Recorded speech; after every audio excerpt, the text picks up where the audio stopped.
Ja, das war ein Gamechanger.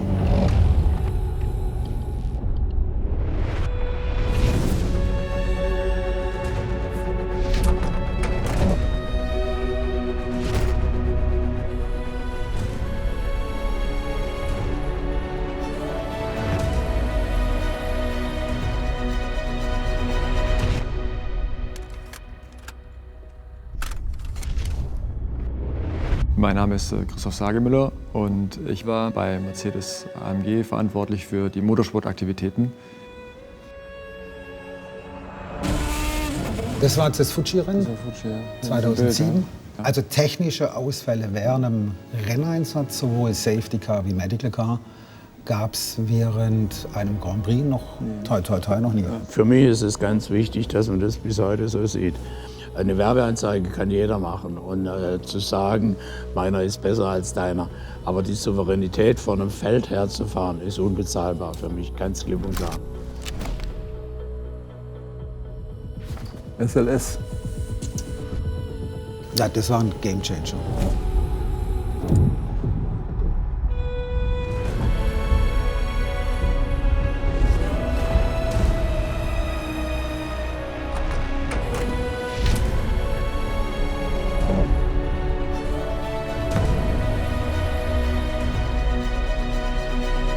Das Auto ist ja noch heute die Basis von dem Rennauto, was eingesetzt wird. Ja, das war ja auch das erste vollständig bei AMG. Entwickelte Auto, ja. War für uns auch sehr, sehr wichtig als Marke, der erste Sportwagen aus der Vaterbrache. Wie war das für dich? Also Fahren, natürlich, ich bin ja vom SL63 gekommen, Ja. also Front-Mittelmotor, Transaxle. Gewichtsverteilung ist Komplett was anderes. Und ich Schmerz glaube, beim Einlenken natürlich. ja, und wie sexy sieht denn sowas aus? Sollte jeder seriöse Sammler in der Garage stehen haben für die Zukunft.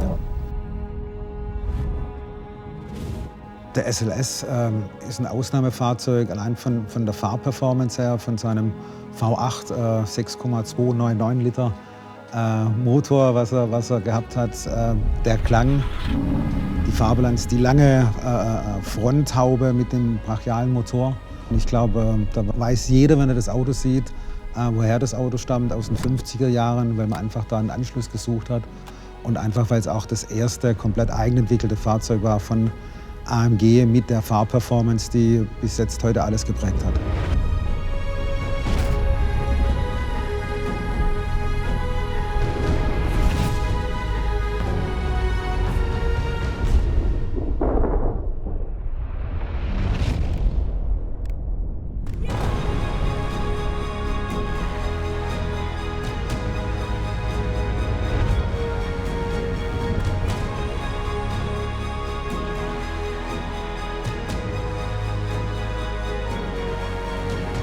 Also wenn wir uns das heutige Safety Car anschauen, den GT Black Series, würde ich sagen, performance-seitig, fahrdynamisch haben wir da entwicklungsseitig sehr, sehr wenig noch gemacht. Also da ist die Basis schon so gut, dass wir sie absolut für den Formel-1-Einsatz nutzen können.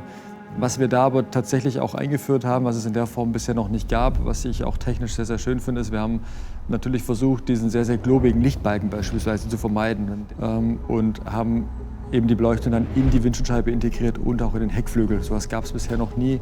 Und ich glaube, das zeigt auch so ein bisschen diesen Erfindergeist, wenn dann unsere Mechaniker und Ingenieure dann gemeinsam zusammensitzen und einfach diskutieren, wie kriegen wir das gelöst, dass die Performance weiter stimmt, aber trotzdem auch technisch und auch die Anforderungen der FIA dort wiedergegeben werden können.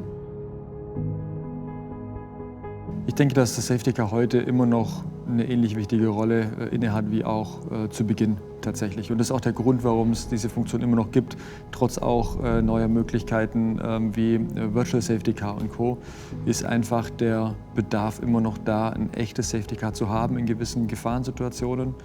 Von daher denke ich, hat sich die Notwendigkeit nicht wirklich verändert.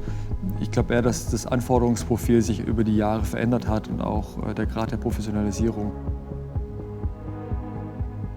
Es gibt ein ganz klares Testprozedere, welche Anforderungen die FIA an den Safety Car hat und natürlich auch, was Mercedes AMG sich selber stellt. Man wird ja häufig noch gefragt nach so vielen Jahren, ob man noch nervös ist oder sonst irgendwas. Ich glaube, das ist ein ganz wichtiger Punkt, wenn man an einem Start oder an einem Rennwochenende, speziell auf dem Rennen, nicht mehr einen erhöhten Blutdruck und Puls hat. Ich glaube, dann ist der Zeitpunkt da, sich Gedanken zu machen, aufzuhören. Ohne das funktioniert es ganz einfach nicht. Und der ist bei mir definitiv noch da. Und von dem her denke ich auch noch nicht drüber nach, irgendwie aufzuhören. Ja, es gibt Safety-Car-Fans, was mich auch natürlich einerseits überrascht. Ich habe einen Fanclub in Japan seit 2001. Ganz, ganz treue Japaner, die besuche ich auch jedes Jahr, wenn ich in Suzuka oder in Japan vor Ort bin. Also prinzipiell natürlich das Safety Car und Medical Car auch zu stellen in der Formel 1 ist von strategischer Relevanz. Das ist sehr, sehr wichtig. AMG ist im Motorsport geboren, genauso wie auch Mercedes seit über 130 Jahren die Wurzeln im Motorsport hat. Daher unser Commitment ist da ganz klar und das unterstreichen wir eben auch mit dem Stellen der Safety und Medical Cars. Und ja, im Sinne von Produkten, glaube ich, kann man sagen, dass alle unsere Fahrzeuge dafür geeignet sind, als Safety und Medical Car zu fungieren. Unser Fahrplan ist definitiv klar und ja, ich glaube, da muss man noch ein bisschen abwarten, aber dann wird man dazu auch schon bald mehr sehen.